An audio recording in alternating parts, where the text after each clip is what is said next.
Hello বন্ধুরা, এখন আপনারা রয়েছেন মর্নিং সোজ দ্য ডে শুভ ভৌমিকের সাথে। আজ আপনাদের দেখাতে চলেছি ইউনাইটেড কিংডমের দুর্গাপুজো। এটা আমার এখানকার প্রথম Durga Puja, so I am very much excited to show you some of the puja moments. Let's go and enjoy some moments. Thank you. এসে পৌঁছেছি সলিহল সার্বজনীন। দেখতে পাচ্ছেন আমাদের পিছনে সমস্ত ফ্যামিলি মেম্বাররা রয়েছে।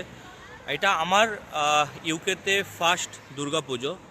So our family and me and আমরা সবাই যারা গ্রুপে রয়েছি, সত্যি আমরা খুব এক্সাইটেড আজকের দিনটা সবাই একসাথে স্পেন্ড করব। এটা মানে ইন্ডিয়াতে থেকে আমরা দুর্গাপুজোর যে মজা করেছি, মনটা খুব খারাপই লাগছিল বেশ কয়েকদিন ধরে যে মেবি আমরা এখানে পুজো দেখতে পাবো কি পাবো না। বাট আমাদের এখানের যে আমরা গ্রুপে মোটামুটি থাকি সবাই একসাথে, তো সেখানে একটা সুন্দর প্ল্যান হলো, আমরা আজকে সেখানে ঠাকুর দেখতে এসেছি। সো মানে বাঙালির দুর্গাপুজোর যে এক্সাইটেশনটা, সেটা সত্যি মানে খুবই ভালো লাগছে দেখে।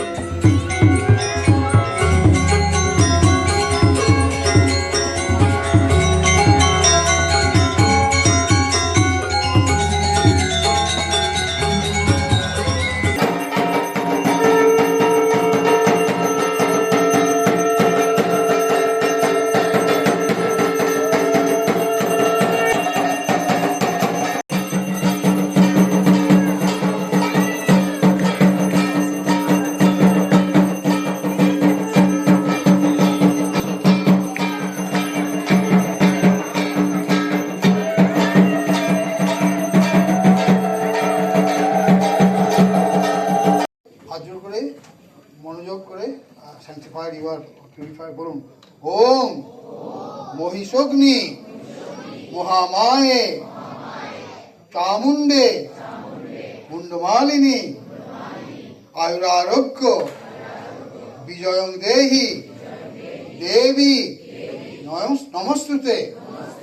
নমো সর্বমঙ্গল্য মঙ্গল্যে শিবে सर्वार्थ साधिके भूमे ब्रह्माणि कौमारी विश्वरूपे प्रसीद मे।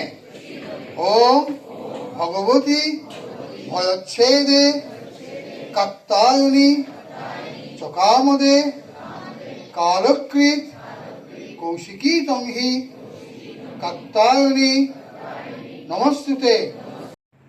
সলিহলের পুজো দেখা আমাদের কমপ্লিট। এবার আমরা নেক্সট প্যান্ডেল যেটায় যাচ্ছি সেটা হলো বস্কো। এটা বার্মিংহ্যামের মোটামুটি কাছাকাছি, অনেকটা দূরেই ছিলাম আগে, এখন এটা আমরা আসছি বস্কোতে।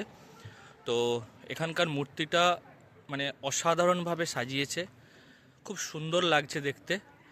তো মানে বিদেশে এসেও যে এতগুলো পুজো একদিনে আমরা দেখতে পাবো, মানে এটা ভাবা যায় না।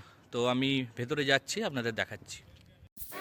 এখন আমরা রয়েছি বস্কোর দুর্গা প্রতিমার সামনে। প্রতিমাটি অতীব সুন্দরভাবে সাজানো হয়েছে এবং খুব অবাক ব্যাপার, যেটা কমিটির মানুষজনের সাথে কথা বলে আমরা জানতে পারলাম, যে এটা আনা হয়েছে কলকাতা থেকে এবং মধ্যমগ্রামের শিল্পীকে দিয়ে বানানো। এবং আপনারা হয়তো জানবেন যে এখানে বিসর্জন দেওয়াটা খুব একটা সহজ নয়, বা বিসর্জন দেওয়া যায় না এখানে সেইভাবে। গঙ্গার বিসর্জনের যে প্রসিডিওরটা রয়েছে সেইভাবে হয় না এখানে। তো এখানে দুর্গা প্রতিমাকে বছরের পর বছর রাখতে হয় এবং এটা বেশ খরচা করে ওনারা এনেছেন, প্রায় 7,000 পাউন্ডস খরচা করে ওনারা এনেছেন। এবং তাদের প্ল্যানিং রয়েছে যেটা মোটামুটি কামিং 10 ইয়ার্সের কাছাকাছি ওনারা এই প্রতিমাকে দিয়ে পুজো করবেন। এবং সত্যি প্রতিমাটা এত সুন্দরভাবে মানে সাজানো হয়েছে এবং দেখতে এত সুন্দর লেগেছে, তো মন মুগ্ধ হয়ে গেছে এখানে এসে। এখানে এনারা কিছু কালচারাল অনুষ্ঠানেরও ব্যবস্থা রেখেছিলেন, তো আমরা পুরোটা দেখতে পারিনি, কিছুটা মুহূর্ত কভার করলাম, আমাদেরও বাড়ি যাওয়ার সময় হয়েছিল। মোটামুটি আমরা সারাদিন যা কাটালাম, সত্যি খুব আনন্দ হয়েছে, সবাই মিলে খুবই ভালো লেগেছে। সঙ্গে থাকুন। পুজো ডে 1 আজকে এখানেই শেষ করছি। চ্যানেল সাবস্ক্রাইব করুন এবং পুজোর আরও কিছু ভিডিওস খুব তাড়াতাড়ি আসছে। Thank you.